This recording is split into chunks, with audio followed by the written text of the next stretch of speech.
Welcome to GOS Media. I'm Amber Renee. During the westward expansion of America, a ruthless, nefarious businessman in New Mexico went about buying up as much property as he could. Much of what he bought was rough and covered in coastal grass, great for raising cattle. Turns out the man wasn't really interested in the land or being a cattle baron. His interest lay in the water beneath the ground. After acquiring the land, he set about having his hired hands dig as many wells as possible. Before you knew it, his wells dotted the land. Just as he calculated, several cattle ranchers were in real need to access water for their stock. Sure, absolutely. I'll sell you a well, he'd tell the ranchers. Of course, the price of the wells was astronomical and higher than they should be. But the ranchers had little choice. The businessman had the monopoly on wells. To their utter astonishment, when the ranchers went to access their wells, they found the top of them were sealed shut and guarded by hire guns of the dishonest businessmen. We bought those wells fair and square, the ranchers argued. You did, indeed, responded the businessman.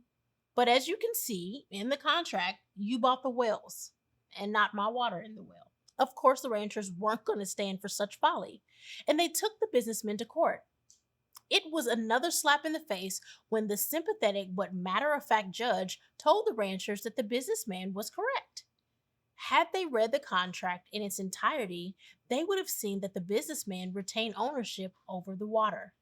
The businessman laughed all the way back to his homestead and then drew up another contract to sell his water to the ranchers. Of course, the sale price was even higher than the original overpriced wells. The ranchers gathered together to discuss their predicament. Some of them said they should take the wells by force. Others wanted to run the businessmen out of the state. A few even suggested more drastic measures of ending their problem permanently. It was the elderly rancher who sat quietly until everyone had their say who came up with the solution. Now, they were all ranchers, not businessmen. So it took a bit to get everything nice and legal, but a few days later, they had the sheriff deliver a stack of eviction notices for the man's water. Of course, the businessman wasn't going to stand for such folly, so he took them all to court. A smile crossed the judge's face as each side made their case. Looking over the eviction notice, he told the businessman that it was legal and binding, and he had two choices. One, he could negotiate a monthly rental amount to pay each rancher for storing his water, or two, his water could be legally confiscated by the ranchers if it was not removed by the end of the day. Turns out there was a third option. Seems the embarrassed businessman sold his homestead and moved further west to Arizona. The ranchers in today's story were certainly at first between a rock and a hard place, but they didn't stay there.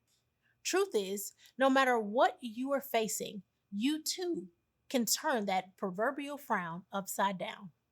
Sounds easy, right?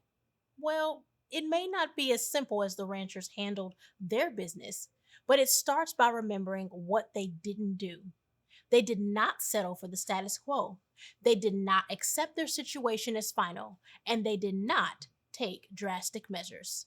Their frown was turned upside down when they recognized and acknowledged their dilemma, thought through possible solutions, decided the one they thought best, and went forth to execute their plan.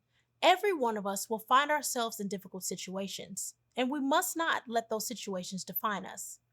Let us take our example from a first-century slave who freed himself and became a philosopher and gave us today's grain of sugar. It's not what happens to you, but how you react that matters. For all of our philosophers in the colony, drop below and share a story of a predicament that you found yourself and the strategy you took to extricate yourself. You'll be providing wisdom to another to take charge of life. Thanks for stopping by.